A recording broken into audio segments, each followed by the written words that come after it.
दोस्तों, आपने अपनी जिंदगी में कई सफर किए हैं, मगर आज मैं आपको जिस चीज का सफर करवाने जा रहा हूं वो थोड़ा डरावना है मगर इंटरेस्टिंग भी। और वो चीज है जिसको 1967 में सर जॉन व्हीलर ने नाम दिया था ब्लैक होल। दोस्तों, ब्लैक होल कहें, मैजिक होल कहें या मिस्टीरियस होल, जो भी कहें, ये सभी शब्द ब्लैक होल के लिए एकदम सटीक है। पहले पहले ब्लैक होल एक फिक्शन स्टोरी का हिस्सा लगता था, मगर दोस्तों जब साइंटिस्ट ने हबल टेलीस्कोप की मदद से, चंद्रा एक्सरे टेलीस्कोप की मदद से और वेरी लार्ज अरे टेलीस्कोप की मदद से इस मिस्टीरियस ऑब्जेक्ट की होने की पुष्टि की तो सभी की सांसें थम गई, क्योंकि ये है ही इतना मिस्टीरियस। दोस्तों, ये इतना मिस्टीरियस क्यों है, इसके लिए हमें सबसे पहले जानना होगा कि ब्लैक होल क्या है और ये कैसे बनता है। दोस्तों, इसके लिए हमें किसी स्टार के लाइफ साइकिल के बारे में जानना होगा। दोस्तों, जो स्टार है वो अपने लाइफ साइकिल के दौरान बहुत सारी हीट पैदा करता है, अपने अंदर मौजूद हाइड्रोजन को हीलियम में कन्वर्ट करके।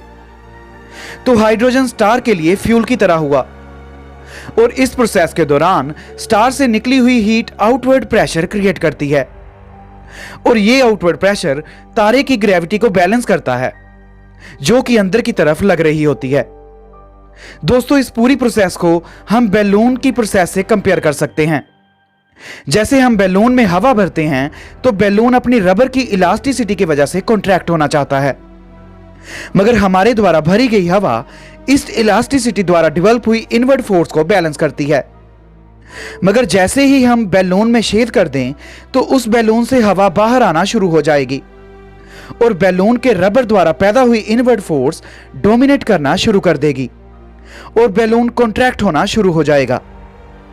इसी तरह से दोस्तों, जब किसी तारे का फ्यूल जो कि हाइड्रोजन है वो खत्म होने लगता है तो आउटवर्ड प्रेशर भी कम होने लगता है, जो कि तारे की ग्रेविटी को बैलेंस कर रहा था, जिसकी वजह से तारा अपनी ग्रेविटी के अंदर कॉन्ट्रैक्ट होना शुरू हो जाता है, जिससे वो तारा बहुत ज्यादा कॉन्ट्रैक्ट हो जाता है, जिससे कि उसकी ग्रेविटी बहुत ज्यादा हो जाती है, इतनी ज्यादा कि लाइट जिसकी स्पीड 3 × 10⁸ मीटर पर सेकंड है वो भी उस तारे से बाहर नहीं आ पाती, क्योंकि ब्लैक होल की हाई ग्रेविटी लाइट को नीचे की तरफ खींच लेती है, ब्लैक होल की सरफेस की तरफ।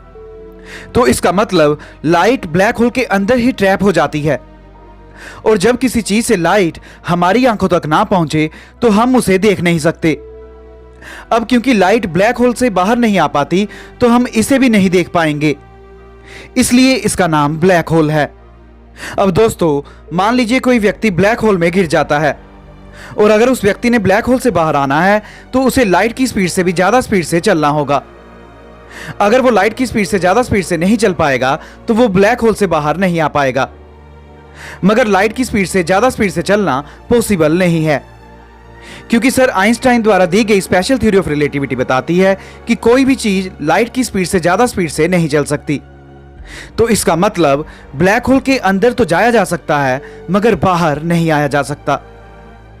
अब दोस्तों, मान लीजिए हम किसी ऐसे ब्लैक होल की तरफ जाते हैं जिसका मास सन से कुछ ही टाइम ज्यादा है, तो अगर हमारे पैर ब्लैक होल के नजदीक हुए और सिर थोड़ा दूर, तो होगा ये, हमारे पैरों पर ग्रेविटी ज्यादा लग रही होगी और हमारे हेड पर पैरों के कंपैरेटिवली ग्रेविटी थोड़ा कम लग रही होगी, जिसकी वजह से हमारे शरीर पर ग्रेविटी एक जैसी नहीं लग रही होगी, और हमारा शरीर नूडल की तरह खिंच जाएगा और हमारे शरीर की धज्जियां उड़ जाएंगी। मगर दोस्तों, इसका एक हल है, और वो ये कि अगर हम किसी ब्लैक होल में जाना चाहते हैं तो ऐसे ब्लैक होल में जाना चाहिए जिसका मास हमारे सन से मिलियंस टाइम हो, क्योंकि इतने बड़े ब्लैक होल की ग्रेविटेशन पुल हमारे शरीर पर एक जैसी होगी, हमारे पैरों से लेकर हमारे हेड तक, और हमारा शरीर सही सलामत ब्लैक होल में लैंड कर जाएगा। हाँ, कुछ दूसरी मुसीबतें शरीर को सहन करनी पड़ेंगी, वो अलग बात है। तो दोस्तों, अगर आप किसी ब्लैक होल में जाना चाहते हो तो ऐसे ब्लैक होल में जाना जिसका मास सन से मिलियंस टाइम हो। अब दोस्तों, क्वेश्चन आता है कि हम ब्लैक होल में क्यों जाना चाहेंगे, जबकि ये तो इतना मिस्टीरियस और डेंजरस है। तो इसके पीछे रीजन है कि ब्लैक होल के अंदर समय रुक जाता है, क्योंकि सर आइंस्टाइन के अकॉर्डिंग जिधर ग्रेविटी ज्यादा होती है उधर समय धीमे चलता है। अब क्योंकि ब्लैक होल की ग्रेविटी बहुत ज्यादा है तो इसके अंदर समय रुक जाता है, क्योंकि ग्रेविटी की वैल्यू ज्यादा होने से समय धीमा तो चलता ही है, मगर ग्रेविटी की वैल्यू जब बहुत ज्यादा हो जाती है तो एक पॉइंट पे समय रुक जाता है। तो दोस्तों, जो बाहर की दुनिया होगी ब्लैक होल से, उसके लिए सदियां बीत गई होंगी, मगर ब्लैक होल के अंदर एक सेकंड भी नहीं गुजरा होगा। तो इसका मतलब अगर कोई ब्लैक होल के अंदर चला जाता है तो उसके लिए एक सेकंड भी नहीं गुजरेगा, मगर बाहर के लोगों के लिए सदियां बीत गई होंगी। अब दोस्तों, जो व्यक्ति ब्लैक होल के अंदर होगा उसके लिए एक और अजीब घटना होगी। वो व्यक्ति ब्लैक होल की लाखों करोड़ साल पुरानी हिस्ट्री को भी देख पाने में सक्षम होगा कि इस ब्लैक होल के अंदर लाखों करोड़ साल पहले क्या हुआ था। क्योंकि दोस्तों, ब्लैक होल ने लाखों करोड़ साल पुरानी वाली लाइट को भी अपने अंदर ट्रैप करके रखा होगा अपनी हाई ग्रेविटी की वजह से। अब दोस्तों, ब्लैक होल अपनी हाई ग्रेविटी की वजह से मिस्टीरियस तो बनता ही है, मगर ये अपनी हाई ग्रेविटी की वजह से खतरनाक भी बनता है, और ये अपने आसपास की सभी चीजों को खींचकर अपने अंदर समा लेते हैं अपनी हाई ग्रेविटी की वजह से, और उनके चीथड़े उड़ा देते हैं। तो अगर कोई ऐसा ब्लैक होल हमारी अर्थ के पास से गुजर गया तो उम्मीद करता हूं दोस्तों आपको ये टॉपिक अच्छा लगा होगा। मिलते हैं अगले बार नए टॉपिक के साथ। जय हिंद।